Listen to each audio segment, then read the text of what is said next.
Para empezar el análisis de esta victoria del Real Madrid por 2-1 ante el FC Barcelona en el Clásico, os quiero preguntar por cómo creéis que hicimos la previa. Es decir, por si os sorprendió lo que vimos, ¿creéis que fue en la línea de lo esperado? Así, a nivel de valoración general, ¿fue un clásico predecible? Yo creo que no. O sea, yo me esperaba un partido más movido, que las presiones marcaran más tendencia dentro del encuentro y nos terminamos encontrando un partido que podría haber sido parecido a lo que hemos visto en temporadas anteriores. Yo me esperaba sobre todo un poquito más del Barça. Creía que el Barça podía incomodar mucho más al Real Madrid, viendo lo que había sufrido en el derbi. A mí me parece que el Real Madrid era ligeramente favorito, pero creo que el Barça le puso la alfombra roja en el Clásico. Yo también me esperaba un Clásico más abierto, con más intercambio de golpes por parte de los dos equipos, aunque hay que tener en cuenta que el Barça arriba tenía bajas muy sensibles.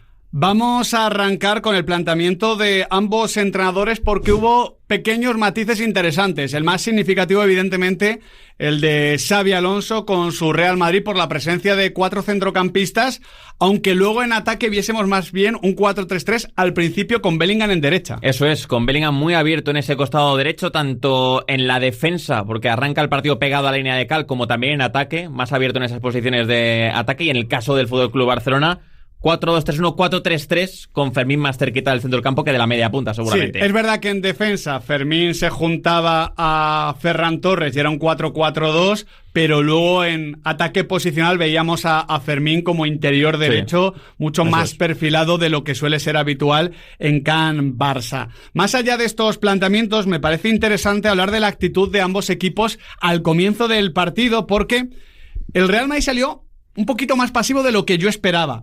Es verdad que iba al hombre 3x3 en el medio, pero al principio, como no lograba tener mucho la pelota, no perdía el balón arriba, no podía presionar, vimos mucho ataque posicional del Barça, mascando el juego, sumando pases. Esto que es poquito flick, pero que es muy Barça en el Santiago Bernabéu, de bajarle revoluciones, ritmo al partido a partir de la suma de pases en zonas no peligrosas, donde el Real Madrid no sale, y veíamos como un inicio un poquito, ya digo, en stand-by, atascadete. Los primeros 10-15 minutos fue más de medirse, ¿no? Sí, de hecho yo te diría que ahí el Real Madrid tiene incluso algún pequeño despiste de Hausen, algún momento en el que el Barça puede intimidar, pero aún así era momento de dominio del Barça, momento de tener más el balón, de intentar generarle algo al Real Madrid, que no terminó de aparecer demasiado esa ocasión, y de un Real Madrid que estaba manteniéndose en ese bloque medio, buscando la posibilidad de salir, que tampoco aparecía. Sí, creo que es el tramo de partido que menos miga tiene, que sale el Barça un poquito a medir los tiempos, el Real Madrid tampoco planteándole grandes retos,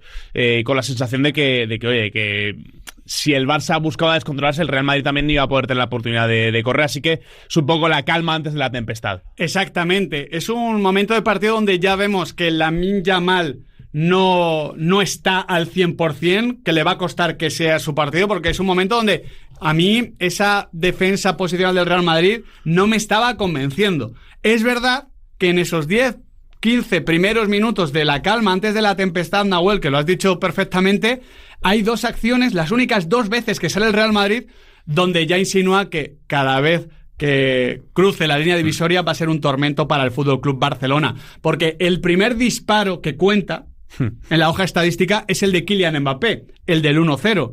Pero el Real Madrid en el minuto 4 tiene esa acción del penalti anulado y en el minuto 14 tiene el gol anulado por milímetros de Kylian Mbappé. Para mí son 2 acciones que ya insinúan, como digo, que cada vez que el Real Madrid pueda correr, no es que vaya a amenazar, es que va a plantarse en la frontal o en el área y va a generar una situación de muchísimo peligro, situación de gol. Sí, esto lo hablaba muy bien con Real Madrid Televisión Bellingham. Él, antes de explicar su gol, habla de lo fácil que era para el Real Madrid en general buscar el espacio sin ni siquiera levantar la cabeza porque sabes que va a estar Mbappé.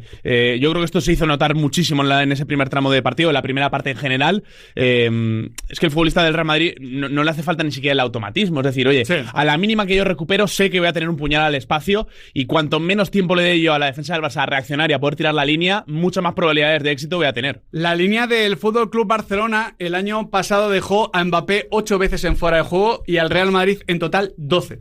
Fue una barbaridad, una barrabasada. Creo que el año pasado, después de ese clásico, todo era la línea del fuera de juego, Íñigo Martínez, Mbappé cayendo por centímetros, el mal timing. focalizó el análisis como no podía ser de otra manera. Ayer en el Santiago Bernabéu el Real Madrid cayó 5 veces en fuera de juego, que era precisamente la media, o es precisamente la media que viene teniendo el Fútbol Club Barcelona, durante toda esta temporada en la Liga Española. Comentábamos el dato en la previa de que este año eran 5 respecto a los 7 de la pasada temporada y respecto a los 12 en total del Clásico. Son prácticamente la mitad. Y eso hace que en esas 5, 6, 7 situaciones que el año pasado el Real Madrid cayó en fuera de juego, en este caso se plantaba con mucho peligro. En todo caso, quiero que escuchéis una cosa que dijo ayer Frenkie de Jong hablando de lo que es el pasado y el presente, porque creo que puede tener parte de razón en que quizás hay que dejar de comparar lo que hizo el año pasado el Fútbol Club Barcelona y lo que no está haciendo esta temporada. Sí, claro que queremos mejorar. Yo también creo que no tenemos que hablar demasiado de la temporada pasada porque eso ya has pasado, y si quedas hablando mucho de eso te quedas atrás, ¿sabes? Entonces sí que tenemos que mejorar mucho, lo sabemos, y tenemos que trabajarlo, estar serios en todos los partidos para tener la rutina de siempre estar bien, y ya está. Queda mucha liga, pero tenemos que enfocarnos en nosotros. Si te quedas hablando del pasado, te quedas estancado, es lo que viene a decir Frenkie de Jong. Tiene parte de razón, pero al mismo tiempo, si su planteamiento sigue siendo el mismo, claro, estamos viendo cosas que está dejando de hacer. Si el Barcelona hubiese jugado un poquito más conservador, si no hubiese buscado ir tan arriba, pues no tendríamos por qué comparar, porque estaría cambiando. Pero realmente, más allá de ese inicio, sumando pases del Barça de Flick, vimos la propuesta del año pasado, solo que bastante peor. El tema es que si comparas a los dos equipos como si fuesen dos fotos fijas, encuentras muchas diferencias entre un Barça y otro. Encuentras que es un equipo que es mucho más largo, que no se está juntando igual con la pelota ni sin ella, que la presión no es igual de eficaz y que después a la hora de responder esos contragolpes del equipo contrario está peor preparado que la temporada pasada. En los primeros 15 minutos el Real Madrid estadísticamente no llega a chutar porque sale muy poquito, pero ya genera el suficiente peligro, el suficiente run para saber que si sale va a hacer daño. ¿Qué hizo entonces Xabi Alonso? Intentar que su equipo saliese más veces, porque el resto estaba ahí. Llega en el minuto 17 la modificación clave. Alex, hemos estado repasando desde todas las cámaras posibles para ver cómo lo comunicaba Xabi Alonso, porque es prácticamente inmediatamente después de ese gol anulado a Kylian Mbappé. No sé si la instrucción llega precisamente mientras se está revisando, pero en el minuto 17 Camavinga ya está en banda derecha y Jude Bellingham aparece por dentro. Eso es la primera situación en la que se produce una salida del Real Madrid en la que Camavinga está abierto en banda derecha, la pelota va a Fede Valverde, ahí se genera una pequeña duda por parte de Pedri, también por parte de Eric García, no saben bien a quién saltar y termina la pelota yendo primero a Camavinga, luego mandando una pelota a Álvaro Carreras y luego posteriormente tenemos esta combinación también que deriva en el 1-0 del Real Madrid, pero es Camavinga a partir de ese minuto 17 cuando se abre a esa banda derecha y le permite a Bellingham atacar zona interior. Para mí es un movimiento clave porque Camavinga lo hace mejor que Bellingham abierto y Bellingham lo hace mejor que Camavinga cerrado, y termina siendo clave además la posición de Jude. Encima hemos estado repasando datos, Alex, y la combinación Camavinga-Fede, Camavinga-Bellingham fue capital para que el Real Madrid pudiese construir y salir. En la primera parte, la segunda y la tercera combinación de pases más repetidas involucran a Camavinga. La primera es con Fede Valverde y la segunda es con Bellingham, precisamente exponiendo, ¿no?, la relevancia que tuvo ese sector derecho del Real Madrid a la hora de buscar salir y sobre todo generar peligro. Y así llega el primer tanto. El gol de Kylian Mbappé es prácticamente el resumen del cambio. Recibe Camavinga abierto, encuentra a Bellingham, no llega del todo Pedri, Bellingham le engaña con una finta con ese cuerpo que tiene Jude Bellingham, que es impresionante cómo lo mueve de rápido cuando está fino, y luego encuentra al espacio al francés. Sí, es un golazo que nace de esa acción, de ese movimiento dentro de la pizarra clave de Xabi Alonso. Yo tengo la sensación de que al Barça le pilló completamente por sorpresa, que no supo ajustar la posición de Camavinga, que no supo interpretar qué estaba haciendo el francés, cómo podía pararlo, y Bellingham por dentro, ofreciéndote esa línea de pase, se pone las botas. Además hay que tener en cuenta, como decíamos, Fermín estaba apretando mucho más arriba, no estaba ayudando en defensa ese centro del campo, y Pedri no llega al movimiento de Jude Bellingham, que luego con la cintura lo hace muy bien. Así, con la movilidad de los centrocampistas, el Real Madrid comenzó a generar esa situación de dominio, ese periodo donde pudo acabar con el partido, porque entre el 1-0 y el descanso, más allá de que luego llega el gol de Fermín, el Real Madrid es claramente superior al Fútbol Club Barcelona. Así lo explicaba también Xabi Alonso en rueda de prensa. Eduardo, Jude, Arda incluso tienen esa flexibilidad, tienen ese dinamismo para poder jugar en diferentes posiciones. Hoy necesitábamos, por supuesto, dominar el centro del campo, no ser débiles por esa zona. Cuando el Barça, intentar pasar la primera línea de presión del Barça, que creo que lo hemos hecho bastante bien, y luego a partir de ahí, desde dónde dar los pases, desde dónde atacar las situaciones, y creo que Eduardo ha hecho un gran partido, los 4 del medio, en general todo el equipo, ¿no? Pero creo que Eduardo ya ha hecho un grandísimo partido. Es que una vez el Real Madrid está cómodo por dentro, yo creo que tiene todo el sentido del mundo de que Camavinga juegue por fuera. Creo que por fuera es donde ha hecho sus mejores partidos en el Real Madrid. En esta ocasión jugando a pierna cambiada, jugando del lado derecho, pero tenía todo el sentido del mundo. Sí. Acercar un poquito más a Bellingham al área y dejar que Camavinga tuviera ese recorrido por fuera. Y estamos analizando el clásico, pero a mí me parece que aquí hay una muestra de lo que va a ser el futuro del Real Madrid, solo que con Fede Valverde probablemente donde Camavinga y Dani Carvajal donde Fede Valverde. Es mi sensación, que puede ser el formato o el módulo sobre el que crezca el conjunto blanco. Ese 1-0 de Kylian Mbappé hace daño al Barça. Entre el 1-0 y el 1-1 de Fermín, el Real Madrid chuta hasta en 7 ocasiones. Es un momento de dominio del conjunto blanco, es un momento donde aparece Vinicius Junior, donde hay situaciones de saque de esquina, disparos en la frontal. Para mí es un momento donde se echa un poquito de menos a Arda Güler. Es el momento donde se empieza a demostrar que Arda Güler tampoco va a tener su partido, como luego vemos en la situación del 1-1. Sí, efectivamente, ¿no? Es un momento del partido en el que el Real Madrid empieza a sentirse muy bien, en el que le aparecen muchos espacios, en el que las combinaciones por dentro le permiten generar esas superioridades, en el que Vinicius empieza a entonarse, a completar regates, a hundir mucho al Barça, y en un momento de comodidad en el que se siente dueño del partido sin tener demasiada posesión, pero siendo capaz de salir rápido.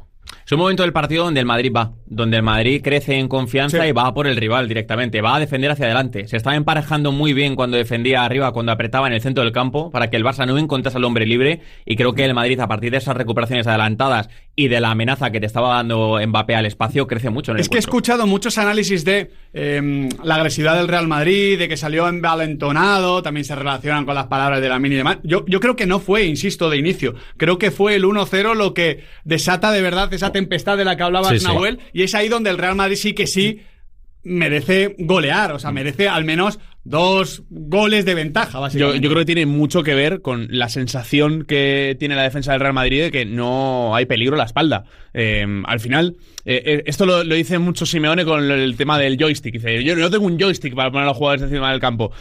Si el futbolista tiene la sensación de que es capaz de ganar duelos ganando más metros, es que lo va a hacer, porque es lo que ha planificado el equipo. ¿Qué pasa? Que muchas veces, oye, si ves que Rashford está con el cuchillo entre los dientes, cada vez que te corre al espacio te hace daño, pues tú no tiras la línea tan adelante. No vimos esa versión de Rashford, no vimos esa versión de Lamine. Yo creo que sí que lo vimos un poco más de Fermín, pero no fue suficiente para intimidar esa defensa del Real Madrid. El Real Madrid está cerquita del 2-0, pero el 2-0 no llega y llega el 1-1. Y tampoco se puede decir que fuese casualidad. Quizás fue casualidad en ese momento en concreto, pero que el Real Madrid estaba teniendo problemas en salida de balón ante la presión, no de 10 del Barça, era una presión de 7, de 8, pero que aún así estaba consiguiendo réditos. Se vio en los primeros 15-20 minutos. Hay un error de Hausen en un pase que no puedes dar, pase horizontal, peligro vertical. Hay una mala entrega también de Álvaro Carreras, y al final el que sale en la foto es Arda Güler, pero no fue el único que se equivocó. No, el tema es que Arda Güler en esa situación creo que se encuentra extraño, no sé, algo le pasa, pero no acaba de ser consciente de dónde está y de que debe soltar la pelota mucho más rápido. Es un error de 20 años. Sí, seguramente. Es un error de 20 años. Yo tuiteé al descanso de que el Barcelona había tenido algo de fortuna de no recibir el 2-0 y de que Arda Güler tuviese 20 años, porque creo que es un error que Arda Güler con 25 ni de broma va a tener. Y el Barça no sentir la posición tampoco. Claro. No, ya no es la pérdida, sino que yo creo que tarda mucho en reaccionar. Oye, tengo que recuperar posición. No detecta la situación, no detecta el peligro que tiene, porque ya decimos, el Barça no estaba pudiendo morder como el año pasado, no estaba pudiendo, porque no desordenaba al Madrid, pero aún así estaba muy arriba. O sea, el Barça estaba. Sí, la intención era esa, precisamente, de provocar ese tipo de errores. Y ahí yo creo que Arda Güler también quería sentirse un poco más dueño del partido, porque no terminaba de sentírselo. De hecho, fue un partido en el que protagonizó muy pocos pases, el que menos de toda la temporada. Sí. Fijaos que el partido ante el Getafe fue suplente, y aún así completó 29-34 en este 18-22. Y decía Nahuel que no me parece tampoco casualidad el gol en sí, porque marca Fermín, que Fermín para mí fue el mejor del Fútbol Club Barcelona. Tampoco fue una actuación despampanante como la del otro día en la Champions, pero bueno, tiene 3 situaciones de remate, llegada desde atrás. Para mí fue el que transmitió más peligro, el que generó más, el único que entendió la debilidad del Real Madrid a veces por dentro, recibiendo a la espalda. El que mejor conectó con Pedri fue ese futbolista sobre el que intentar construir un momento, que el momento no llegó, porque después del 1-1 el Barcelona no aprovecha para controlar y dominar, que yo es la sensación que tenía cuando llega el gol. Digo, bueno, se viene ahora un periodo de más control del Barça porque le va a doler al Real Madrid. No pasó, pero no fue culpa de Fermín. Es que Fermín volvió a ser, a pesar de la derrota, un atajo hacia el resultado, en el sentido de aprovechar cualquier mínima concesión del rival. Tiene también una conducción en la segunda parte donde tiene para jugar a la izquierda y se equivoca, busca el tiro porque se notaba con esa confianza. Eso Fermín lo tiene desde el día 1 con el Fútbol Club Barcelona y es lo que le ha dado un hueco en el primer equipo y ahora mismo la titularidad. Puede ser un jugador que se desentiende un poco más del juego, no es el futbolista... No es Dani Olmo. Claro, no es Dani Olmo, no es el futbolista técnicamente más dotado, no es Pedri, pero creo que esa agresividad y ese cuchillo entre los dientes constante que él tiene le aporta muchísimo al Barça. Es que es lo que le faltó al Barça en ataque, porque luego vamos a hablar de lo de Lamine Yamal, pero bueno, Lamine Yamal no encaró. Ferran Torres fue muy controlado por un Eder Militao que viene acumulando sensaciones muy positivas entre Juve y Clásico. Se lo zampó. También es verdad que Ferran venía a la lesión, pero es que en todos los apoyos, en todas las descargas, estuvo muy bien Eder Militao. Y luego Rashford, ya lo comentamos en la previa. Rashford en cualquier momento puede marcar un gol, puede generarte una situación de peligro, pero Rashford no es Rafinha a nivel Fútbol Club Barcelona. No te ataca a la profundidad, te la suele pedir al pie, y eso que alguna vez Fede Valverde dejó espacio ahí entre su posición y la de Eder Militao. Es un futbolista que no se relaciona tanto, que no aparece tanto por dentro, luego no puede liderar la presión como Rafinha. Están bien los goles de Marcus Rashford, no quiero ni mucho menos señalarle ni culparle porque es el menor de los culpables de la situación del Barcelona. Pero eso no quiere decir que no esté notando mucho el Barça la pérdida de Rafinha respecto a lo que aporta Marcus Rashford, porque igual el inglés está aportando más o menos los goles, más o menos, de Rafinha, pero en todo lo demás se queda muy lejos y eso facilitó la tarea al Real Madrid. Sí, asistió, con lo cual vuelve a facturar en otro partido con la camiseta del Barça en este arranque de temporada, pero fueron 2 regates de los 6 que intentó y 2 de sus disparos fueron bloqueados por la defensa del Real Madrid.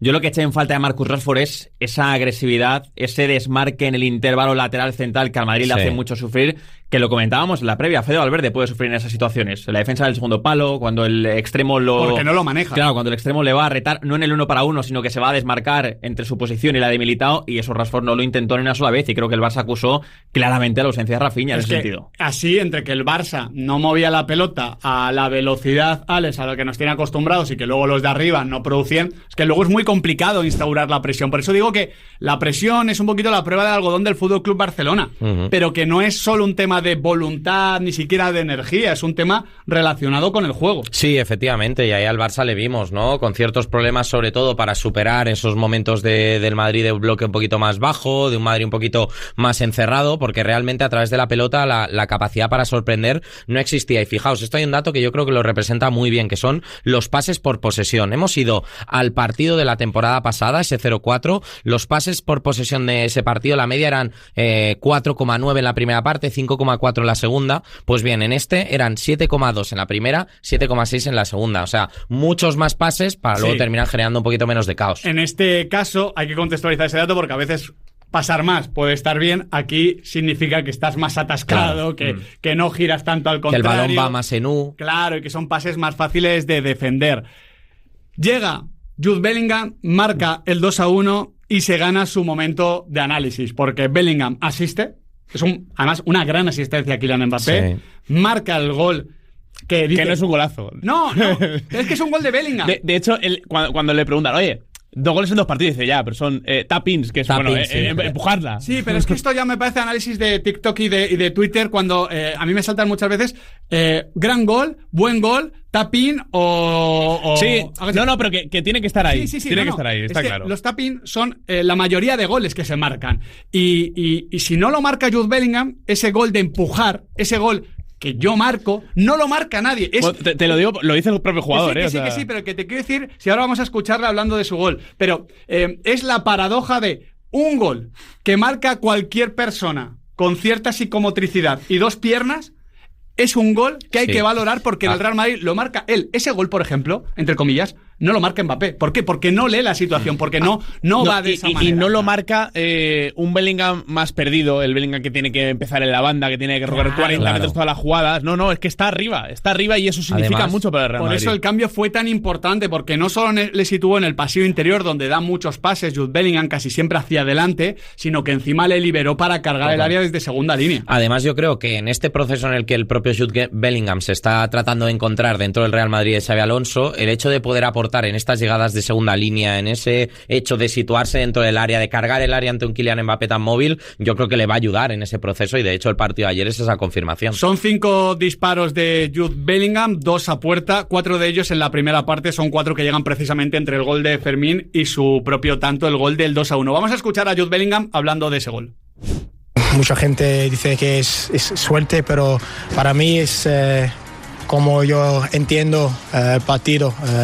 Cuando el balón va aquí o aquí, la posición para mí cambia todo y todo listo para que viene. Y buena cabeza de Militao y estoy ahí para marcar estos goles. Lo explica de forma sencilla. Ya decimos que luego el tema tiene mucho más truco. Se llega el partido al descanso, ¿no hay cambios? No hay tampoco muchos matices. Seguro que los intentó dar Flick, pero no funcionaron. Entre el 45 y el 60, yo creo que el Real Madrid sigue por delante, pero ya no es tan superior como en el final de la primera parte. Tiene Mbappé el 3-1 en un penalti que fuerza Jude Bellingham. ¿Para dónde, Szczęsny? Sí. Por Szczęsny no está siendo. O sea, creo que es importante, igual que hacíamos el año pasado con las bajas del Real Madrid, poner sobre la mesa las bajas del Barça. Creo que el partido... Hombre, a ver, igual Joan García la primera de Mbappé la puede llegar a parar porque Joan García es muy bueno, pero realmente que la baja de Joan García por Szczęsny no se está notando. Para mí no está teniendo impacto ante el Girona y ante el Real Madrid. Hizo lo que tenía que hacer y creo que hay que reconocérselo al polaco, porque al principio se le reconocían muchas cosas y luego se le han dejado de reconocer cuando está cumpliendo. Sí, totalmente. Al final estaba apareciendo en momentos importantes y lo hizo en este caso en el Clásico con esa muy buena parada en el penalti a Kylian Mbappé, que de haberlo marcado seguramente hoy estaríamos haciendo un análisis completamente distinto. Probablemente, porque es un punto de inflexión en el partido. Es verdad que en el minuto 60 parece que el partido entra en un momento de ruleta rusa, porque los dos ven espacios, los dos se atacan. Ahí el Madrid sigue transmitiendo más peligro que el Barça, por lo que hemos dicho de que el Barça estaba sin colmillo. Y es ahí donde creo que empieza a crecer Álvaro Carreras, que a mí en la primera parte me dejó alguna duda, pero me encantó en la segunda. Me encantó más de lo que he leído en Twitter, respetando todas las opiniones, pero a mí me gustó mucho en la segunda mitad. Pero claro, hay que contextualizar también su partido con el de Lamine Yamal.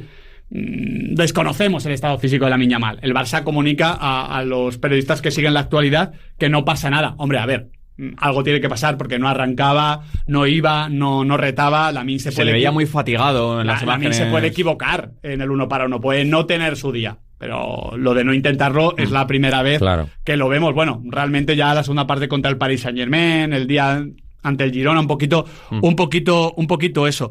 El caso es que, claro, la aportación de Lamine era muy escasa y en ese momento donde, después del penalti del 2-1, creo que el Real Madrid instintivamente y con los cambios de Xabi Alonso empieza a recular, empieza a meterse atrás. Claro, el Barça tiene mucho la posesión, un 80%.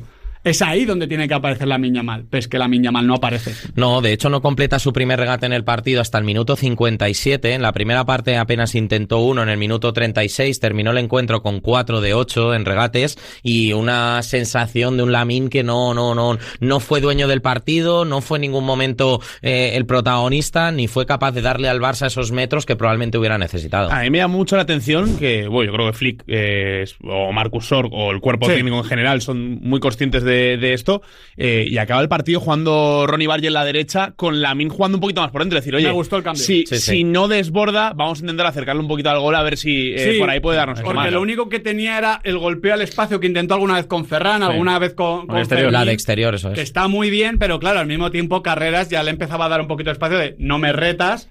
Mejor dicho, no le daba espacio. No me retas, te voy a encimar y así no vas a poder sacar el pase. Llega el carrusel de cambios. Debo decir que los cambios de Alonso yo los entendí.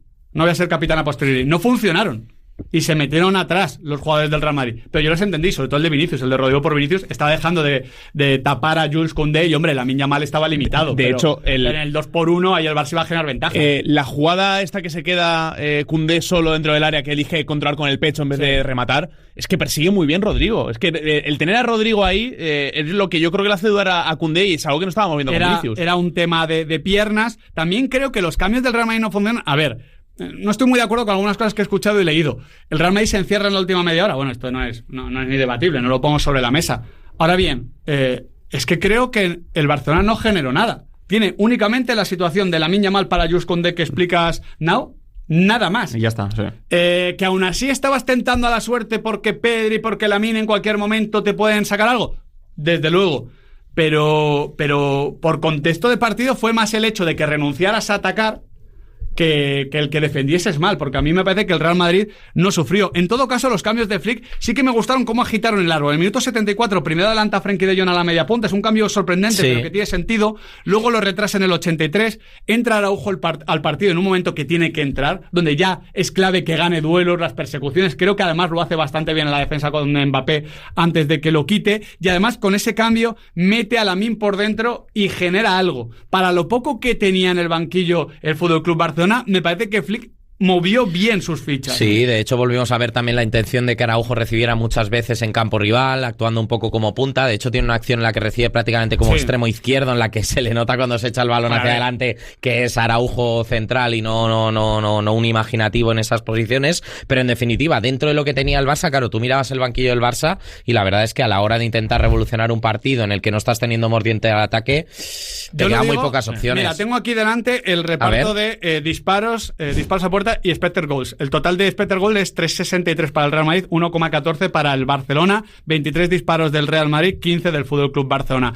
Voy a mover aquí en The Analyst, en los datos de Opta, el registro desde el minuto, vamos a decir, 70 hasta el final, a ver cómo queda el reparto. Desde el 70 hasta el final, el Real Madrid chuta 5 veces, 3 el Barça. Real Madrid 0,37 expected goal, 0,18 el Barça. Por eso digo, para mí tenía la pelota, pero no le da la vuelta al partido. No. Le falta esa energía, le falta ese desborde, le falta ese desmarque que comentábamos antes, que no tiene cuando no está sobre el campo Rafinha. Y en ese tramo de partido debo decir también que me gustó mucho la defensa que hace Militao del área y Tchouaméni de la frontal. Los dos creo que estuvieron muy bien para bloquear disparos, encimar al Barça, incomodarlo mucho en ese ataque posicional y darle oxígeno al Real Madrid. De hecho, fíjate que desde el 60 en adelante son 7 acciones defensivas completadas de Tchouaméni, que termina el partido con numerazos, 8 recuperaciones, el que más del partido, 5 o 6 en duelos, creó 3 ocasiones, remató 3 veces, completó 26 de 28 pases, el que más del Real Madrid, y 8 de esos pases fueron progresivos. Aunque yo en este momento del partido al que eche de menos en el Barça a Lewandowski, creo que podría haber sido un reto mucho más complicado. Al final, yo creo que el Real Madrid está sufriendo contra este 9 más de área sin la presencia de Rüdiger. Creo que a Militao se le pueden ver un poquito más las costuras ahí cuando tiene que y ser a Hausen también. Pero Militao de alguna manera es el encargado, ¿no? de este tipo de marcas más al hombre cuando no está Rüdiger. Pero bueno, cuando el reto consiste en salir, en ser mucho más expeditivo, creo que Militao puede brillar, y lo hizo en ese tramo final de partido. Esta victoria del Real Madrid ante el FC Barcelona tuvo varios micropartidos, diría que uno entre el minuto 1 y el 15, otro entre el 15 y el 45, entre el 45 y entre el 60, y el final creo que en la mayoría estuvo por delante el Real Madrid. Alguno fue igualado, otro puede adquirir ciertos matices donde el Barcelona estuvo más cómodo, pero vimos a un equipo más capaz de desempeñar su plan y a otro que se quedó corto por las razones que ya hemos venido comentando. Así ganó, en definitiva, el Real Madrid, el clásico del fútbol español, 2-1 frente al Barça.